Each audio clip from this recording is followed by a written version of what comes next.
Hello again, differential equations fans. Welcome to our video on first order differential equations and introduction. The main goals of this video are to provide an introduction to a little bit of notation and terminology of differential equations, talk about our first model called a growth decay model, and then we'll discuss a geometric approach to studying these differential equations. So some motivation, suppose that a body with mass m is moving along a line with some constant velocity, capital V.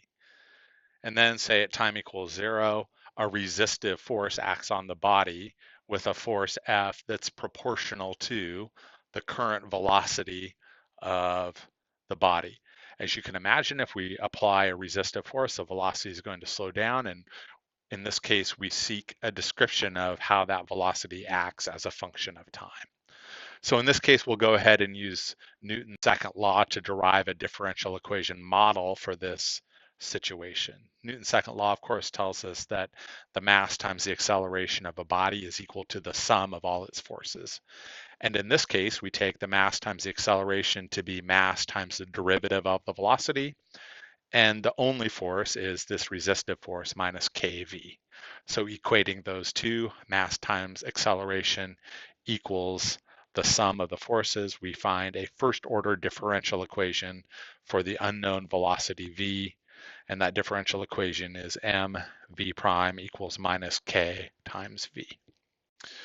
So generally speaking, this equation is called an equation of motion, and with the additional bit of information, the initial value that the velocity at time 0 is capital V, we seek a expression, a solution, V as a function of t from this system.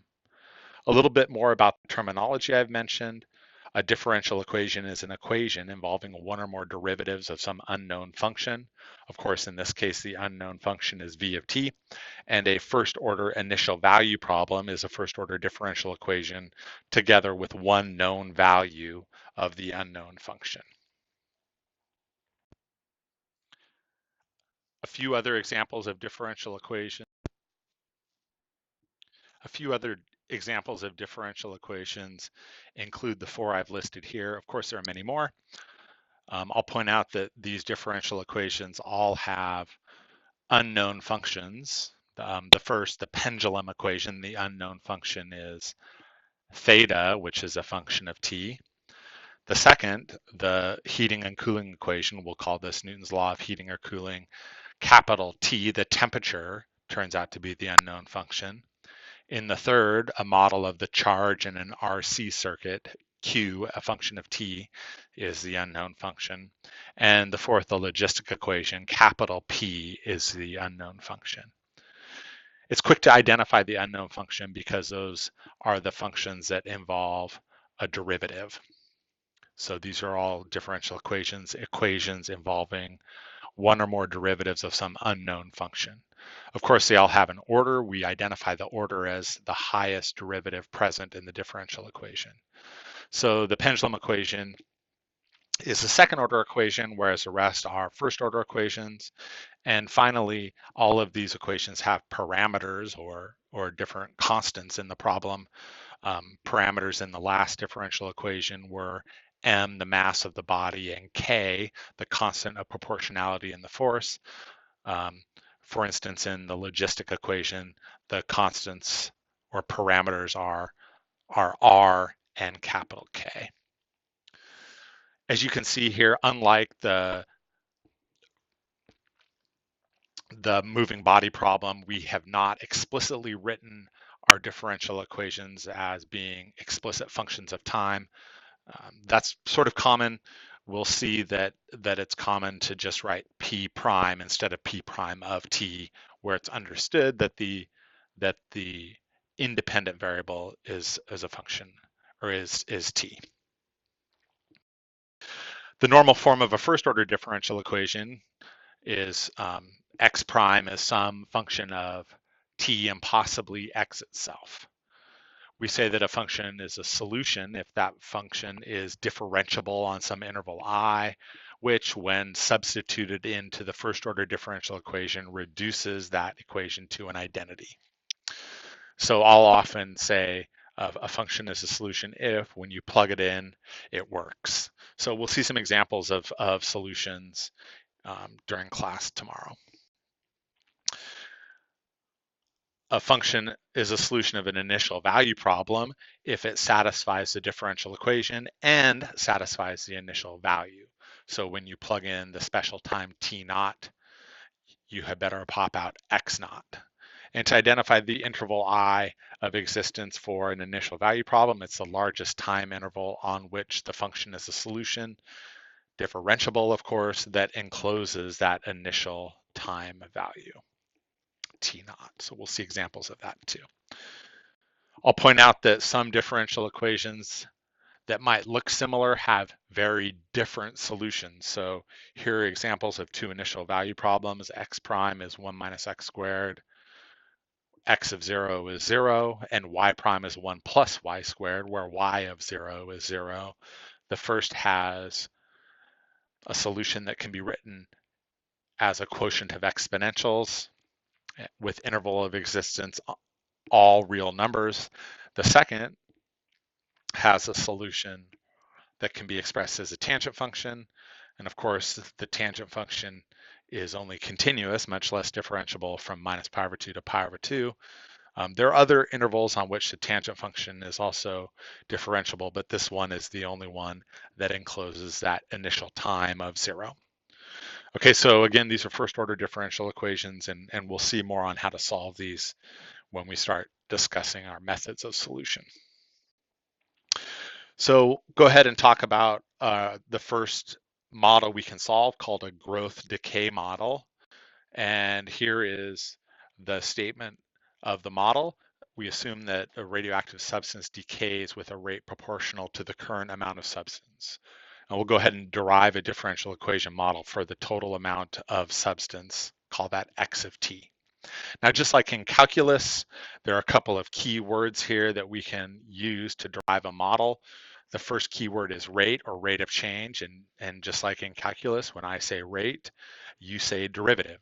And the second is one that we mentioned before in our moving body problem, proportional to. So of course, proportional to indicates equal to a constant times the quantity. So we can put together those two things. The substance decays with a rate that's proportional to the current amount to come up with an equation, x prime equals minus r of x. Now, of course, x prime is the rate of decay of the amount of substance. R times x is proportional to, and in this particular case, we assign a negative sign in front of the constant of proportionality to indicate that the amount of substance is decreasing. So radioactive decay ought to have a derivative that's negative, the derivative should be negative to indicate that the amount is decreasing.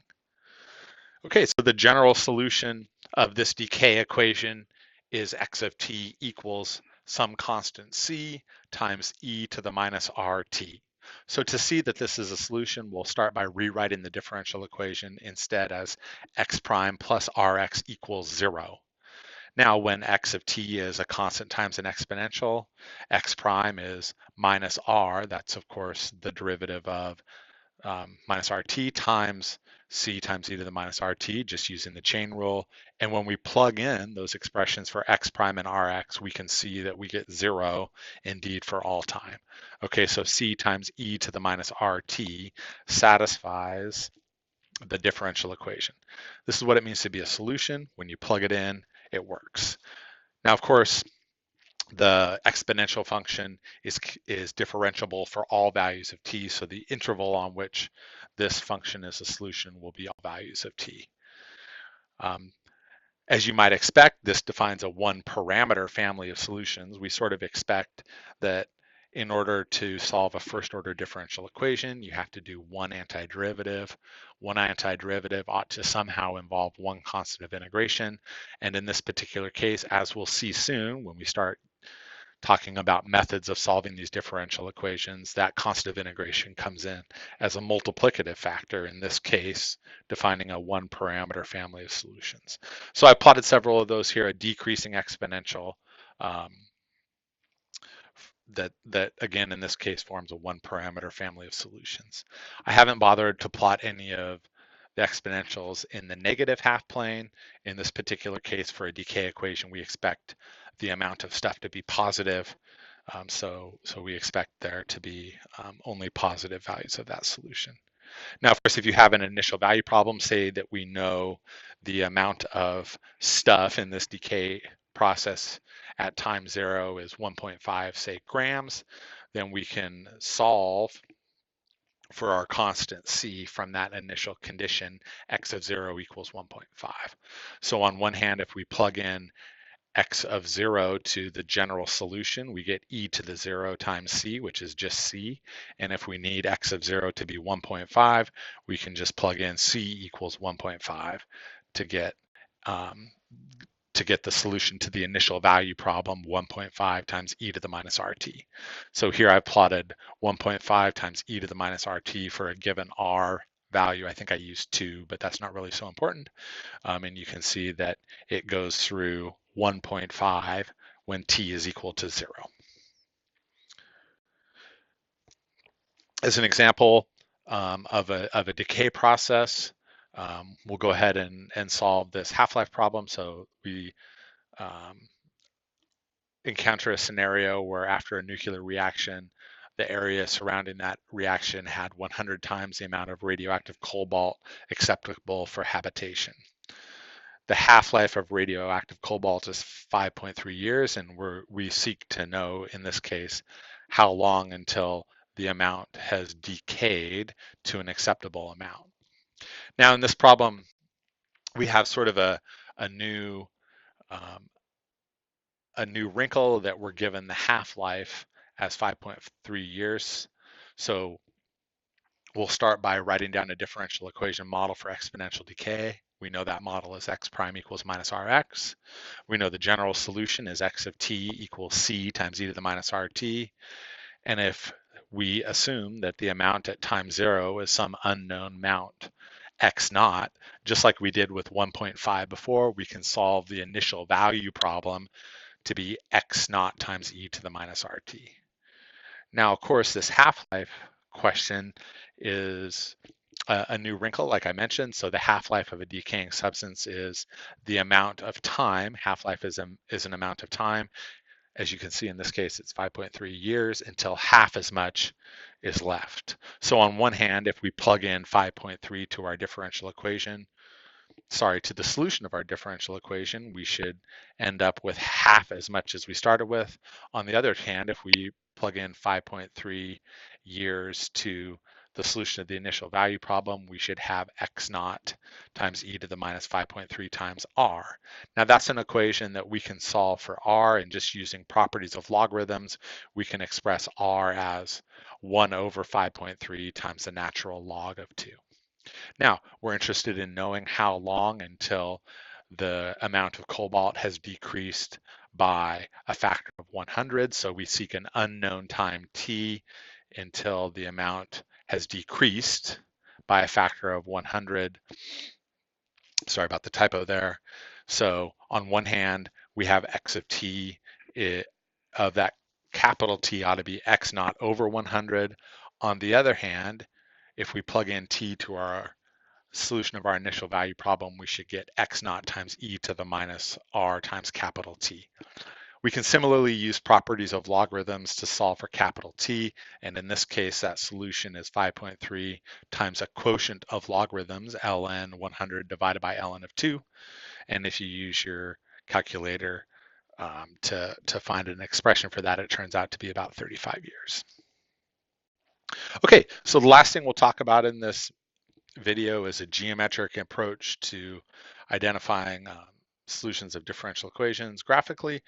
So I'll remind you that our differential equation x prime equals f, capital F of x and t in normal form. If we plug in a value for t and a value for x and get the derivative, that derivative still tells us the slope of the unknown function x of t. Okay, so if a derivative gives us a slope, we can put that information together in a collection of mini tangents with that's called a slope field. So to construct this slope field, here's how we do it.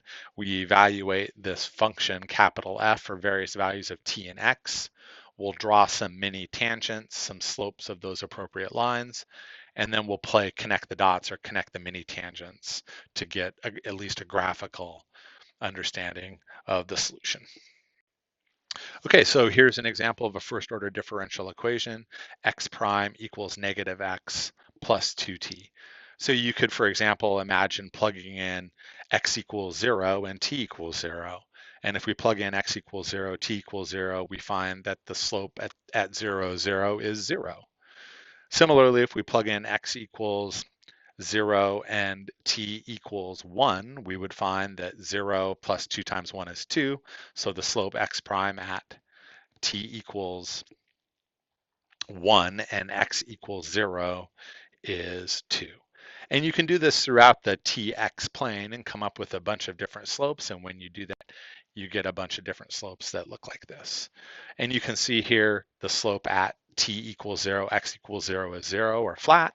The slope at t equals 1 and x equals 0 is 2, and that slope increases as t increases. And you can see that there are a lot of places with slope 0. For example, t equals 1, x equals 0. The slope is also 0. So to find graphical solutions of this differential equation, we can just sort of connect the dots on the slope field. And when you do that, you get these sort of curves in the tx plane that look like this. Now, in this particular case, we'll see later that we can find an explicit formula for the solution of this differential equation, but being able to identify that solution graphically is useful for the time being. So I'll point out to you that there's one solution that goes through, it looks like x equals 1 when t equals 0. So if we wanted to know the solution to x prime equals negative x plus 2t with initial condition x of 0 equals 1, it would be given by this right curve. And again, we'll see how to find that in a minute. It's notable that these solutions all seem to approach the same value as time gets large, and we'll see how to find that too later on. Okay, so a little bit more terminology about these slope fields. So sets of points where slopes are all 0 are called nullclines, so null for 0, incline for slope. And any slope of constant value is called an isocline. I'll point out that a problem in Math 347 is sort of opposite to a problem in Math 161. In Math 161 or in Calculus 1, we oftentimes give you a function and ask you to compute its derivative. In this case, we're giving you an expression for the derivative and asking you to find out information about that function. Ideally, we'll come up with an explicit formula for the unknown function in a differential equation, but oftentimes we won't be able to, and sometimes it'll be useful to be able to try to say as much about the solution of that differential equation as possible by, for instance, drawing a slope field. One more example on an autonomous differential equation. So if the right-hand side of the differential equation is only a function of the unknown function x, we call that differential equation autonomous. And I'll point out that one special thing about its slope field is that its slope field is the same for all values of t. Okay, so we'll be able to use that fact to be able to express solutions of autonomous differential equations graphically, and more on that in section 1.5. Finally, about equilibrium solutions, and again, more about these equilibrium solutions in 1.5. If you have a constant value that satisfies the differential equation, that solution is an equilibrium solution. So anything that makes the right-hand side of this differential equation 0, a constant value x, will also make the left-hand side 0, and we'll call that an equilibrium solution. So again, more on equilibrium solutions in section 1.5. So as an example, we'll go ahead and draw nullclines and isoclines for the differential equation x prime equals 1 minus x squared. Start with nullclines. So nullclines are slopes equal to 0. So we'll set x prime equal to 0 of course, those equilibrium solutions are x equals plus or minus 1, and you can see quickly that if you plug in plus 1 or minus 1 to both sides of the differential equation, you reach an equality. Those are solutions of the differential equation. The isoclines where the slope field is equal to 3 or minus 3. Again, here we'll set x prime equal to 3, which gives us x squared equals negative 2. So there are, of course, no values where the slope field is equal to 3. Similarly, values where the slope field is minus 3 are all at x equals plus or minus 2. So here we'll go ahead and plot those values of the slope field where the slope is either 0 at plus or minus 1 or negative 3 at plus or minus 2. And again, autonomous differential equations have the feature that the slope is the same value for all values of t. So playing connect the dots on this particular slope field gives us some solutions that look like this. And again, we'll see how to come up with a formula for this differential equation too, but in this particular case, we've learned a lot about the behavior of the solution just graphically. Okay, so this is again an introduction to differential equations, and we'll talk more about how to tell whether a particular function is a solution of a differential equation later on.